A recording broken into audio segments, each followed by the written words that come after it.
ಅಯ್ಯೋ, ಇದು ನನಗೆ ಗೊತ್ತೇ ಇರಲಿಲ್ಲ. ಎಲ್ಲ ಹಳೆಯ ಟಿವಿಗಳು ಮತ್ತು ಹೊಸ ಟಿವಿಗಳಲ್ಲೂ ಇಲ್ಲಿ ಹಿಂದೆ ಈ USB ಪೋರ್ಟ್ ಇರುತ್ತದೆ ಮತ್ತು ಅನೇಕ ಜನರು ಅದು ಕೇವಲ ಪೆನ್ ಡ್ರೈವ್ ಹಾಕಲು ಮಾತ್ರ ಎಂದು ಅಂದುಕೊಳ್ಳುತ್ತಾರೆ. ಆದರೆ ಅದು ಕೇವಲ ಅದಕ್ಕಾಗಿ ಮಾತ್ರವಲ್ಲ ಮತ್ತು ಇದು ಗೊತ್ತಿಲ್ಲದ ಕಾರಣಕ್ಕಾಗಿಯೇ ಅನೇಕ ಜನರು ಅನಾವಶ್ಯಕವಾಗಿ ಹಣ ಖರ್ಚು ಮಾಡುತ್ತಾರೆ. ಮನೆಯಲ್ಲಿ ಹಳೆಯ ಟಿವಿ ಇರುವ ಎಲ್ಲರಿಗೂ ಈ ವಿಡಿಯೋವನ್ನು ಈಗಲೇ ಸೇವ್ ಮಾಡಿ ಮತ್ತು ಕಳುಹಿಸಿ. ನೋಡಿ, ಮೊದಲು ನಿಮ್ಮ ಮೊಬೈಲ್ ಚಾರ್ಜರ್ನ USB ಕೇಬಲ್ ತೆಗೆದುಕೊಳ್ಳಿ. ಈಗ ನಿಮ್ಮ ಟಿವಿಯ ಹಿಂಭಾಗದಲ್ಲಿ ಒಂದು USB ಪೋರ್ಟ್ ಹುಡುಕಿ. ಅದು ಹಳೆಯದಾಗಿರಬಹುದು ಅಥವಾ 2025ರ ಹೊಸ ಮಾದರಿಯದಾಗಿರಬಹುದು. ಸಂಪರ್ಕಿಸಿ. ಇನ್ನೊಂದು ತುದಿಯನ್ನು ನೇರವಾಗಿ ನಿಮ್ಮ ಮೊಬೈಲ್ಗೆ ಸಂಪರ್ಕಿಸಿ.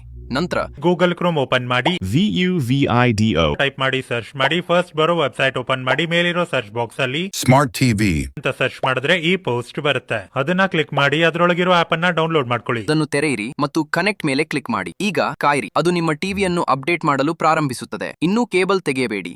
ಮುಗಿದ ನಂತರ ಡಿಸ್ಕನೆಕ್ಟ್ ಮಾಡಿ ಮತ್ತು ಇದನ್ನು ನೋಡಿ ಗೆಳೆಯರೆ, ಸ್ಮಾರ್ಟ್ ಅಲ್ಲದ ನನ್ನ ಹಳೆಯ ಟಿವಿ ಸಂಪೂರ್ಣವಾಗಿ ಅಪ್ಡೇಟ್ ಆಗಿದೆ. ಇದು ಇನ್ನೊಂದು ಹೊಸ ಟಿವಿ ಇದ್ದ ಹಾಗೆ ಕಾಣುತ್ತಿದೆ ಮತ್ತು ನಾನು ಅದನ್ನು ಕಸಕ್ಕೆ ಎಸೆಯಲು ಹೋಗುತ್ತಿದ್ದೆ. ಹಾಗಾಗಿ ಈ ವಿಡಿಯೋವನ್ನು ಹಂಚಿಕೊಳ್ಳಿ.